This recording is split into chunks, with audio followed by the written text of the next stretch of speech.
guys, that was my DIY recipe to make your own shampoo. So we're starting off with Dr. Bronner's soap. I got the baby version just because I got sensitive skin, but you have different models. Some coconut milk. Then to spice it up, some fragrance, I got some lavender essential oil, which is not wanting to focus right now. But some lavender essential oil, it's really antimicrobial, antibacterial, helps with scalp health. Also some tea tree oil, which is also antimicrobial and antibacterial, to really make sure. Then I have an empty shampoo bottle that I've had lying around just to reuse it. Then of course a bowl to place everything in to whisk. And then we're going to be using a measuring cup. So I put half a cup of the soap already, then I'm putting half a cup of the coconut milk. Now I'm going to be adding the essential oils. So for the lavender, I chose to add about 10 drops. And when it comes to the tea tree oil, I added about 5 drops.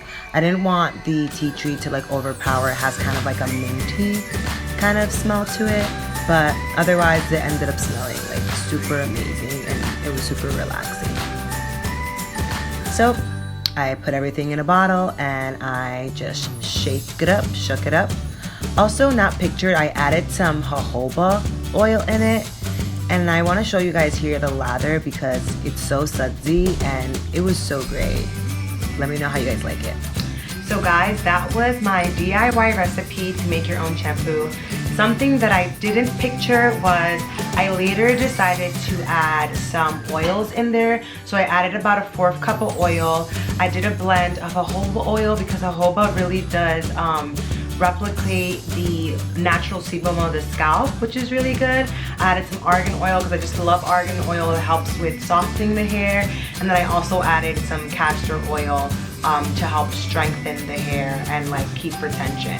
So all those 3 oils, I added a 4th of that, but you don't have to add those 3. I just have those oils in my home, so I added those.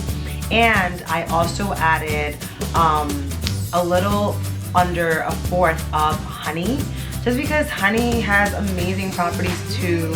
And yeah, this is it. I love it so much. I'm like, I'm never gonna buy shampoo again. And yeah, DIY clean shampoo for you. Oh, I almost forgot.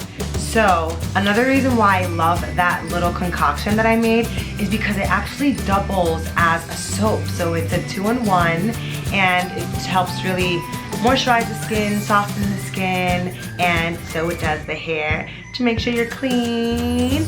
Anyways, have a good day, guys.